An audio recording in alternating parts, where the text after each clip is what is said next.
Hello and welcome to the Psychological First Aid Training for Timed and Targeted Counselling. In this session we're going to be looking at the link between maternal mental health and poor infant and child health outcomes. We're going to learn how to recognise certain signs that a mother may be experiencing maternal mental health or other psychosocial problems. We'll be teaching you about how to respond appropriately as a first aid response called psychological first aid for dealing and approaching a person who is in emotional distress. We'll be looking at positive and negative coping strategies for mental health and well-being and how to support an individual to adopt more positive coping strategies. We'll also be teaching you about some simple calming and stress reduction techniques that village health workers can use for acute situations. Before we begin, I wanted to mention to you that there is an important issue here. As soon as you start talking about mental health or psychological problems, this starts to bring up experiences from people's pasts. So talking about these issues, it must be said that personal experiences do not need to be discussed in this workshop. You can leave at any time and you shouldn't feel that you need to share any personal information about yourself. But, however, if you need to discuss or feel you would like to discuss any situation or memory that comes up for you in this setting, then do so privately with the facilitator during a follow-up session.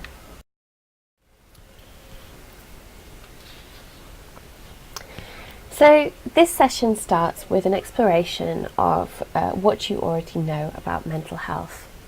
So it poses a series of important questions here, which I want you to discuss in plenary and make notes on what you experience, what's your knowledge and experience of this within the Lesotho setting. So the first question is, what emotional and social difficulties or worries, anxieties do women experience in Lesotho? Are these problems common? Why do you think pregnancy and childbirth might be a time when women experience more mental health and psychosocial problems than others? What are the behaviours of mothers who experience this type of problem? How can you tell that a woman is experiencing these difficulties? So how can you tell? So what kind of signs, visible signs, might you observe? And what symptoms might you be listening for when she talks about how she's feeling?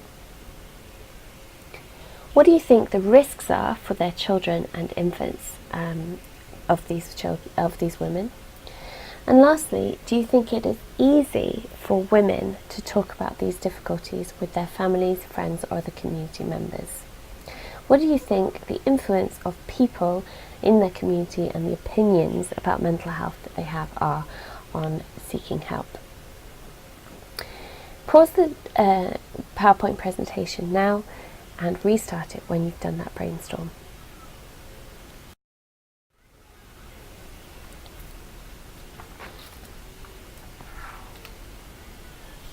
So let's talk about some basic mental health concepts and facts.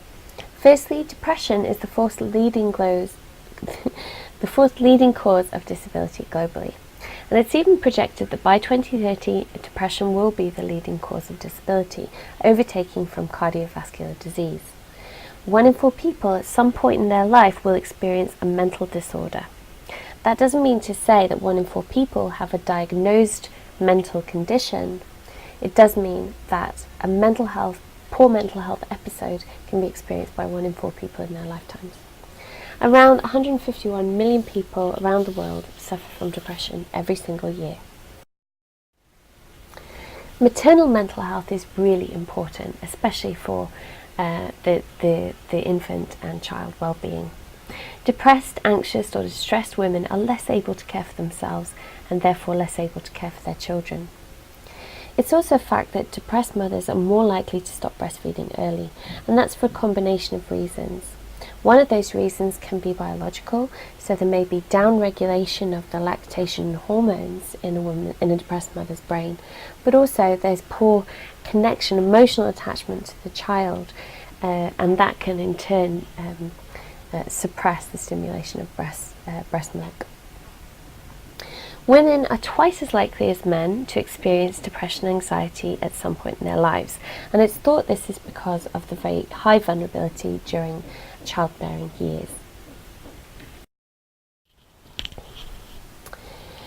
Antenatal depression, that is, depression symptoms that appear during the pregnancy, is linked to stunting in the unborn child, as depressed women are less likely to eat or sleep properly. Depressed mothers are less likely to understand the cues for hunger, happiness and distress that their child shows, and corresponding.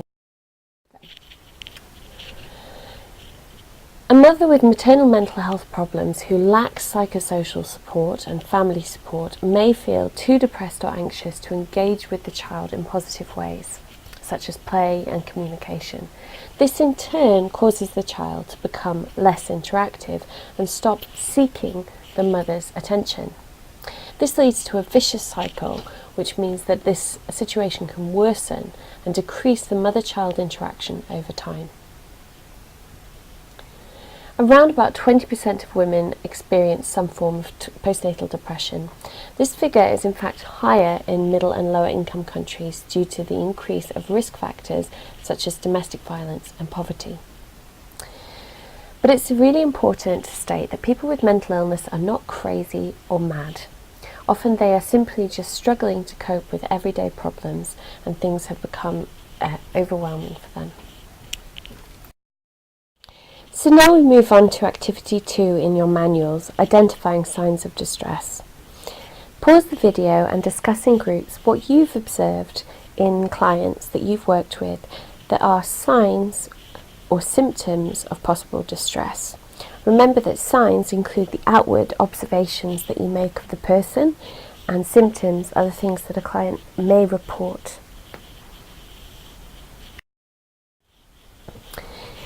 Here's a list of the common signs and symptoms of mental distress. So they are very broad-ranging and sometimes seem to contradict one another.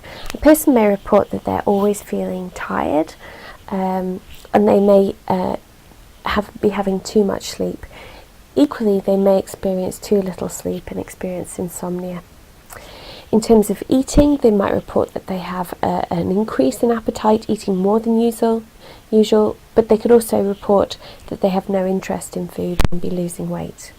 Feelings of sadness, crying, anxiety, feeling that you want to stay away from other people, social isolation, feeling lonely, these are all quite typical symptoms of mental distress. We need to consider the way that the mother is interacting with the child as well. So sign that the mother is neglecting the child's needs or is showing a lack of interest in engaging and interacting and playing with the child. Perhaps the child is not responding to the mother's cues, or the mother seems to be unable to calm the child. These are often indications that there's poor attachment that may be caused by mental distress in the mother. The mother may report feeling on edge, finding it hard to concentrate or cope with normal everyday activities, and also have difficulty making decisions. She may report that she feels hopeless, that she feels worthless, inadequate in some way, not a good mother, or that she feels guilty. The mother herself, or perhaps family members, may report that the mother is feeling aggressive or irritable or agitated a lot of the time. That's also a common symptom of distress. There are a couple of signs that we really do need to take very seriously when we listen to the mother, and that's when she reports that she is afraid that she may harm herself or harm her child. In those cases, we need to consider making a mental health referral. In terms of suicide, if a patient reports to you that they are considering suicide or that they've had suicidal thoughts at some time, you need to sit down and take this very seriously. Ask them how serious these thoughts are and whether or not they've already put a plan into place or have ideas about how they would commit suicide. Having a plan indicates a very high suicide risk, so please make a mental health referral as soon as possible. Don't forget that suicide is a leading cause of death in young people between the age of 15 and 24. For the other signs, Many of these are quite normal, especially in young and first-time mothers, and may not indicate that there's a mental health condition. For the most part, it will be about calming the mother and enabling them to have positive coping so they can catch up on sleep and manage the workload, and also to have contact with friends and discuss things. However, if the signs of distress are preventing mothers from meeting their own needs or the needs of the child, or the mother reports that really it's got to a point where she is not functioning or not coping well, then this is a cause for concern.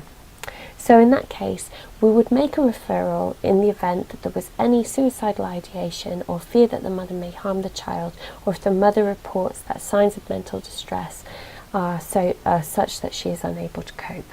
So then we would make a mental health referral. This is a page from the job aid from timed and targeted counselling, just as a reminder of the referral signs for mental health. So we're moving on to the psychological first aid technique. So this is a methodology which was developed by World Vision, World Health Organization and the War Trauma Foundation. It was developed for humanitarian responses for use by field workers who are dealing with situations such as natural disasters and conflict. However, we have adapted this for the use in the context of timed and targeted counselling. Psychological first aid is an evidence-based technique. It is not a psychological intervention per se and cannot be considered as a therapy. However, there is evidence to show that as a first aid response, it is highly effective. So what is psychological first aid? First of all, it's a description of a humane and supportive response to a fellow human being in suffering and who may need support. This involves some of the following themes: providing practical care and support that does not intrude on a person's life. It's about assessing a person's needs and immediate concerns and helping people to access those basic needs such as medical support, social support, or food and shelter. It's also comforting people and helping them to feel calm. And it's helping people to connect to any information, services and social support that they might need. Furthermore, it's about protecting people from further harm, just as any first aid approach should be. So what psychological first aid is not? It's important to note that psychological first aid is not something that professionals can only do. It's something that anyone with adequate training can do. It isn't, however, a professional counselling method, nor is it a clinical or a psychiatric intervention. It is not about analysing somebody's story. If some person in a home visit has chosen to disclose a situation that is sensitive to the village health worker, it's not expected the village health worker would try and analyse what happened to them, try to determine or assign blame, or to put time and events in order like a police investigation. That's not psychological first aid at all. It is not about pressuring people to tell you their story. It's about creating just an open space where that person can talk if they want to, in a manner that is completely confidential and a sympathetic ear. It's also not about asking people the details about how they feel or what has happened. Who is psychological first aid for? Well, it is primarily a response for acute distress. So somebody who's immediately been exposed to a distressing event such as illness, death of a child or family member, natural disaster or conflict.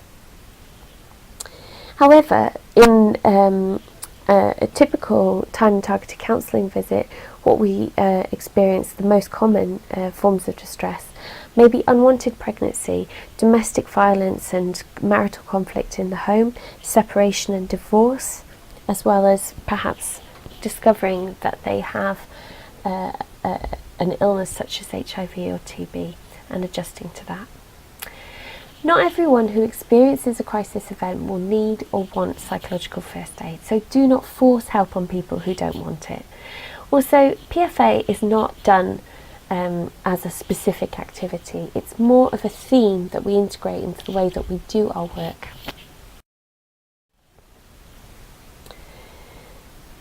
So you can pause the recording here and have a look through the action principles of PFA, which is activity 3 on page 41.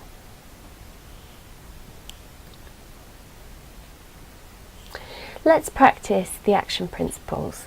So could everyone please stand up? I want you to do an action for look. So, what are we looking for? We're looking for the safety of the people concerned. We're looking for people who have obvious, urgent, basic needs. And we're looking for signs of distress in the mother, in the family, and perhaps also in the home. Listen. Let's put our hands to our ears. Listen means approach people who you think may need support. Offer them the opportunity to talk openly if they want it.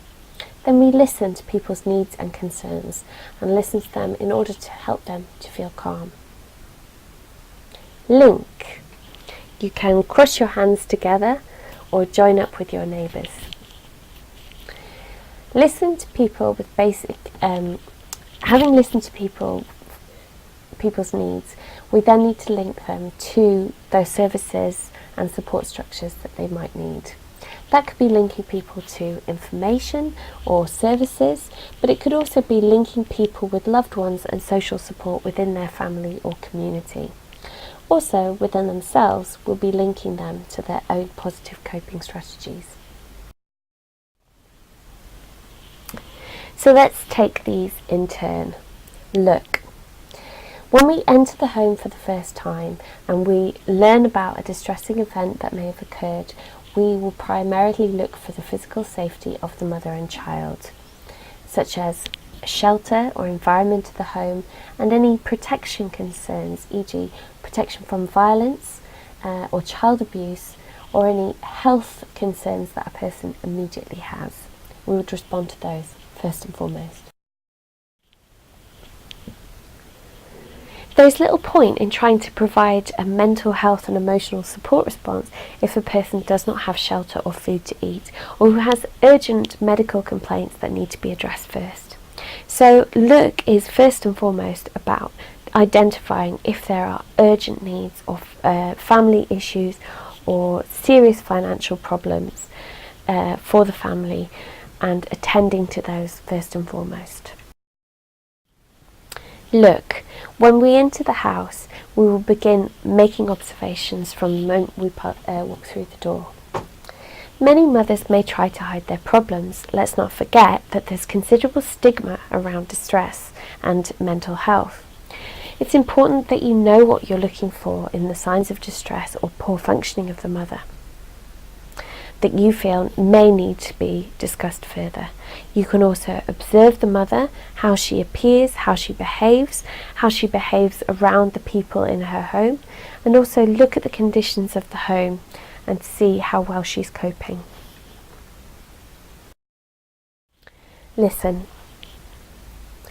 So it's important to approach people who you think may need some form of psychosocial support.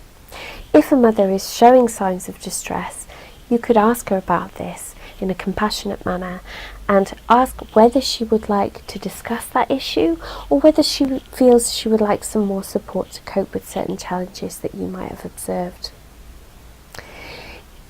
You can also indicate your own concern about the signs of distress that you've noticed and why you think it might be important to discuss it more. Ensure that she is aware that the village health worker will be fully respectful of privacy and confidentiality. As a first principle, any disclosure should not be discussed beyond the household.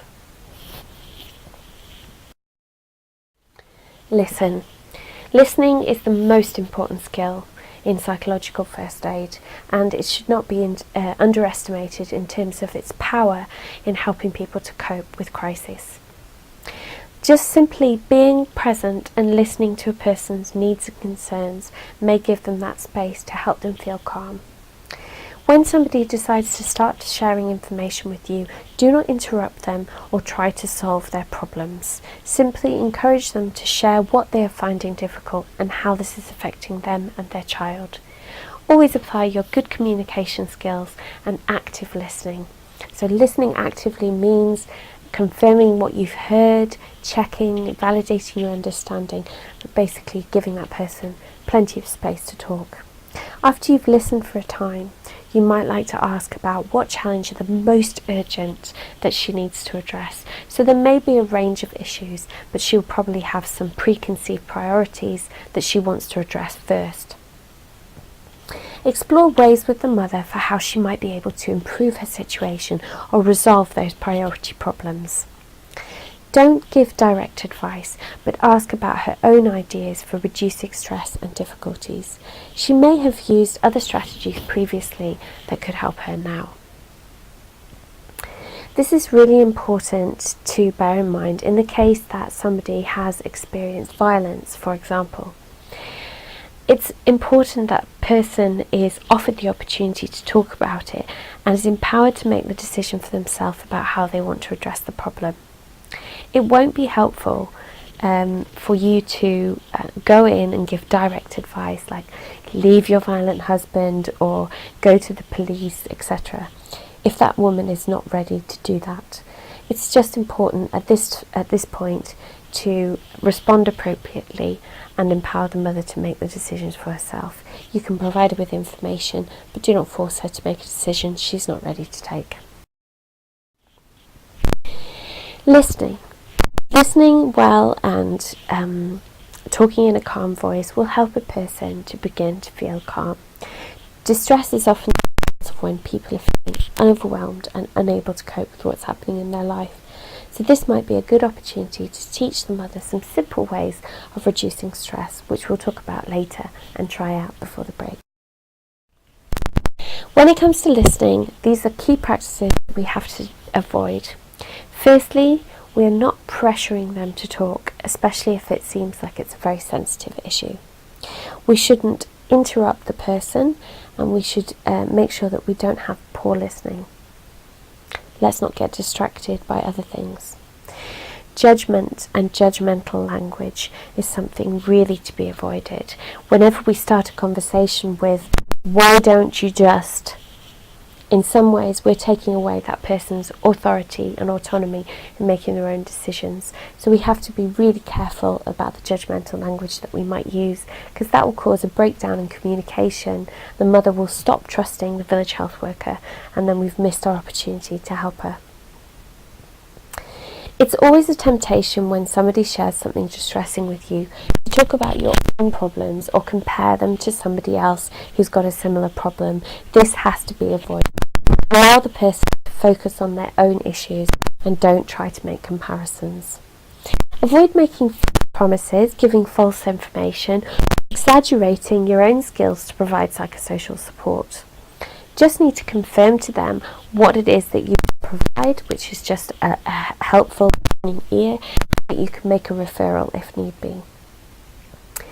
As I mentioned before, avoid pressuring her to take an action rather than respecting her wishes. Link. So we need to link that person into some ways that they can meet their basic needs. This could mean a referral, or it could be information about resources available to them locally. That means before we leave this workshop, we need to have brainstormed all the possible referral points that we might have in our districts. Make sure that all village health workers have accurate, up-to-date information about sources of support.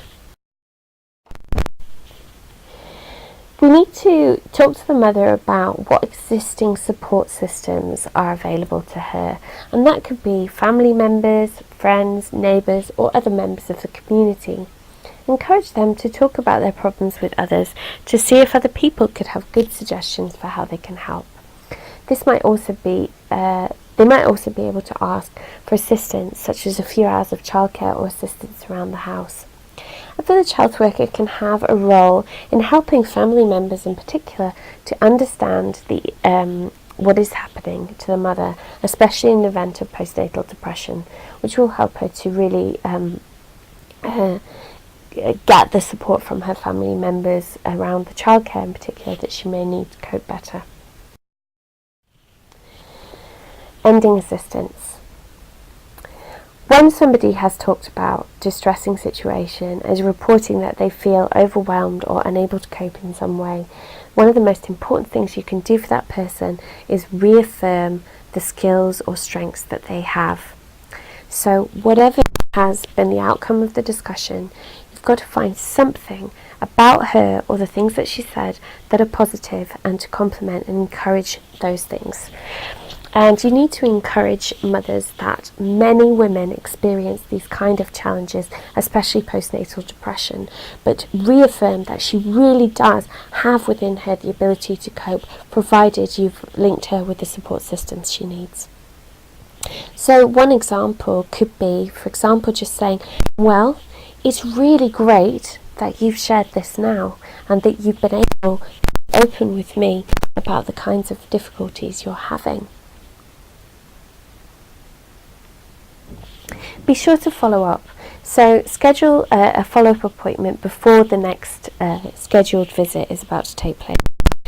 In those follow-ups, you will look at the actions that you've negotiated from the previous time, particularly around positive coping. You may need continued support for a short period of time, which could be weekly or monthly, and she will value an opportunity to speak to someone about her and be comfortable doing so with their family. And you may need to make sure that she's followed through on specific actions. So we're thinking here, for example, about somebody who's just discovered that they have an unwanted pregnancy or that they have just discovered that they have HIV. It's really important to have that responsive care mechanism through which you can provide that additional support up until that point that person is through the tough bit. This is the page from the TTC job aid, which just reminds you about the key ideas behind psychological first aid: look, listen and link action principles, what is to be avoided, and examples of positive coping and negative coping strategies. So how are these techniques applied to TTC? What do you think a village health worker can do if they identify a woman or man who's experiencing mental health or psychosocial difficulties? Brainstorm in groups and pause the recording now.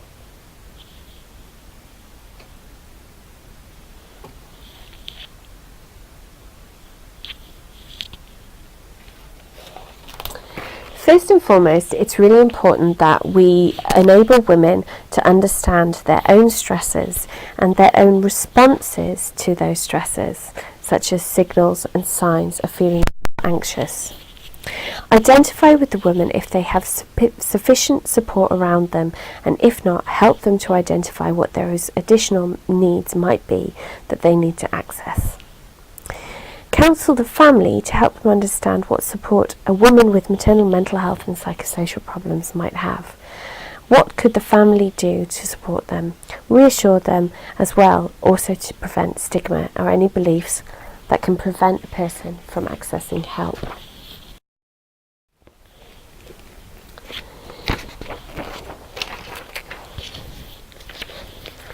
In the event of intimate partner violence, there may be particular actions that a village health worker needs to take.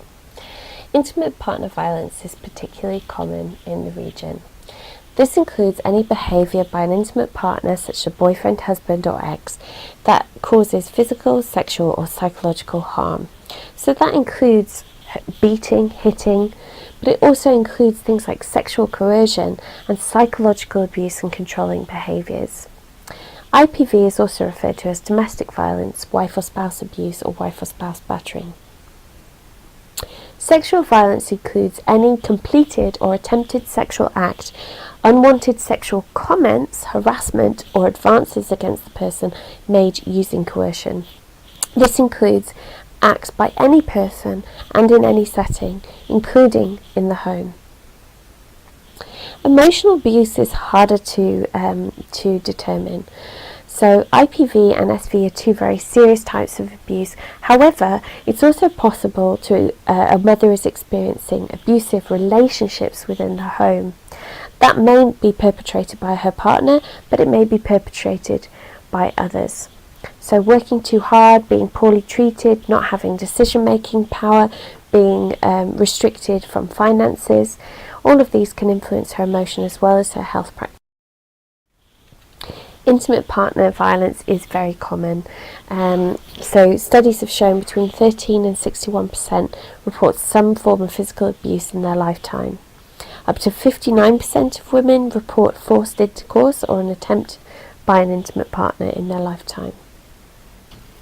And up to 28% of women report that they were physically abused during pregnancy by an intimate partner, which is quite extraordinary because one would expect that during pregnancy domestic violence goes down, but in actual fact it's a greater risk in pregnancy than at any other time.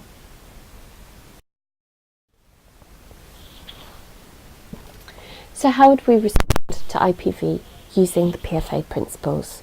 Pause the recording now and discuss in groups, then share out your ideas.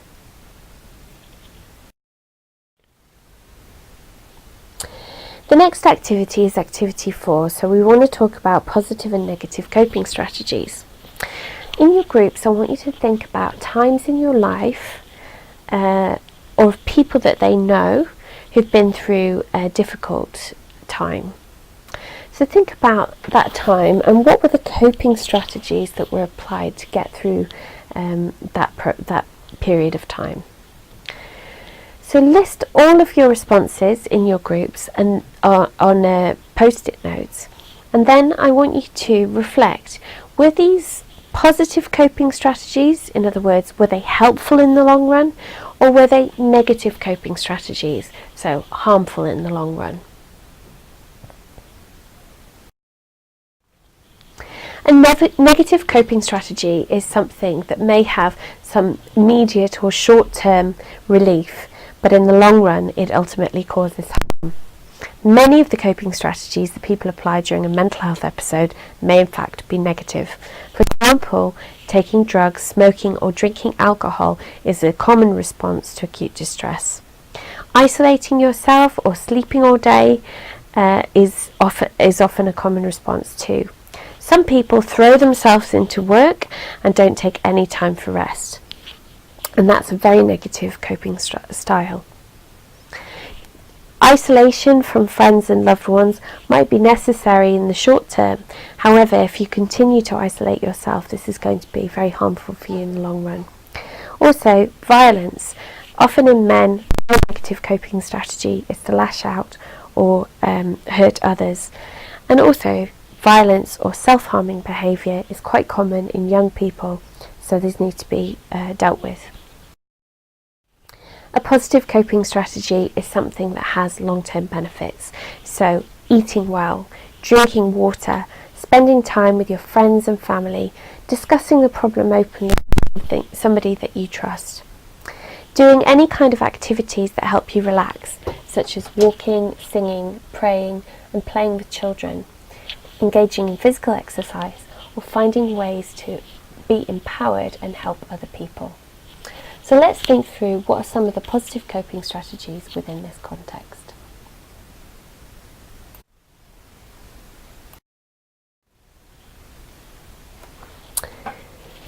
Stress management. Sleep is one of the most important factors in coping with stress. Adults need around 6 to 8 hours of sleep a night to maintain optimal physical and mental health. One of the major determinants of mental health episodes is lack of sleep. So mothers with small babies often have very interrupted sleep. They're waking 3 to 4 times a night to breastfeed. This becomes particularly difficult if the mother doesn't have any support during the day and isn't able to catch up that sleep when the baby's sleeping. So it's really important that she has some family support and other household members are able to assist with work and household chores in order for her to catch up on sleep. Exercise has been shown to reduce the rates of depression as it releases positive chemicals in the brain. So all mothers need to get up and go outside in the fresh air and take a walk, even just for 15 minutes a day. And if they are constrained to their home, then they can do exercises, jump on the spot, do star jumps, jogging, dancing to music or radio for around 10 to 15 minutes a day, or some other contextually appropriate physical activity. fathers. Fathers should be really actively participating in the care of their children, we would hope, and they can take over from the mother when she needs to rest. And this helps fathers to build up a relationship with the child. Let's not forget that fathers, as I mentioned before, fathers who play and interact with their children experience better attachment and bonding with the child, and they also experience better mental health themselves. So in the next activity, we're going to have a look at the observation checklist for psychological first aid. This isn't in the standard supervision tools, but this is just a checklist for observing during a facilitation that a village health worker is performing PFA as they should. So you can hand out the observation checklist, which is on your pen drives, and you can role play in groups the 3 cases below. So in this case, I would just break out into 3 groups and have some people volunteer to play the role of the individual in distress, and others to play the role of the village health worker. The rest of you can be using the observation checklist to look at the way the village health worker is responding, and then you can alternate between you to role play the case again.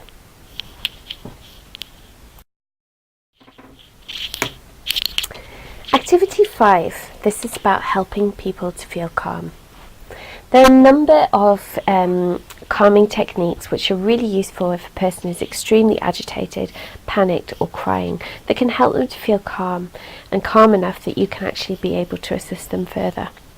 Secondly, a person who is experiencing difficulties, psychological difficulties, may need such techniques to help them feel calm under certain circumstances, such as during a conflict. A commonly used technique is progressive muscle relaxation. So when a person is struggling to sleep, for example, having them visualize and tense each muscle in their body in turn, and then allowing them to relax. Tapping. This may sound like something very strange, but tapping, just tapping your hand or tapping your knee in a rhythmic manner, will help a person to slowly calm down.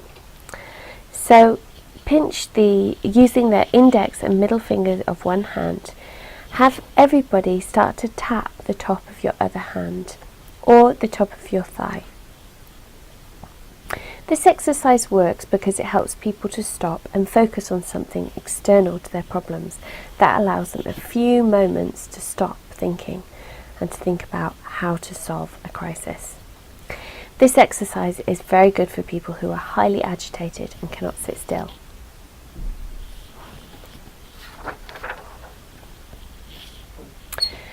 Mindful awareness. I don't know if many of you have heard of mindfulness techniques, but it's rapidly growing in the West as a preferred technique for managing difficult situations and mental health problems. Mindfulness is about meditating and staying in the current moment, bringing your mind back to the center to focus not on the projection of the future or something that's just happened, but just right here, right now. Different mindfulness techniques can focus on mindful walking, drinking water or chewing, or just looking at an object and being observant of it. The most useful of these that I've found in all my workshops is mindful breathing, because you can teach somebody that within 5 minutes, and it's an incredibly useful technique for them to continue to use over time. Lastly, to mention that the way that you respond to a person can also help them feel calm. So using a soft and calm voice, or bringing that person gradually down in tempo to a slower, calmer voice, is a great way to help them feel. So let's do this together in the groups now. I want you to sit back from your chair, put down your pens, and close your eyes with both of your hands flat on your thighs. Make sure that you are sitting straight and that both of your feet are on the ground. I want you to close your eyes fully and breathe in for the count of 4.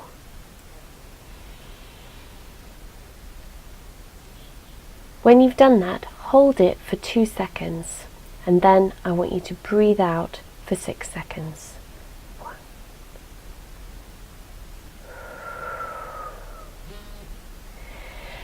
You're going to do this for 2 whole minutes, and if it helps, you can count in your mind 4 seconds in, hold for 2 seconds, breathe out for 6 seconds.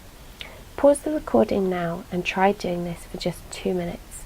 When you've completed this exercise, report out how you're feeling. Referrals. So this is a really important activity that you need to do in groups now. Take time to make a mental map of the health referrals that can take place in your community, including not just the social and health services that are available, but also community support systems and networks such as religious groups and community groups that a person may access. Draw the following chart on a flip chart. Now in your groups, you can use the same groups as before. I want you to identify which are currently existent in your district where you're working, and who and what and where are the referral points that you need to make for mental health.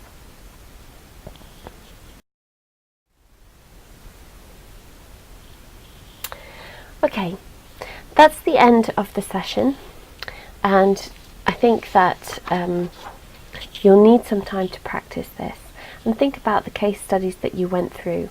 Talk about whether you felt it was easier for you to respond to distress, and did you feel equipped. Remember the key messages. Mental health and psychosocial problems are very common, especially amongst women who've just given birth.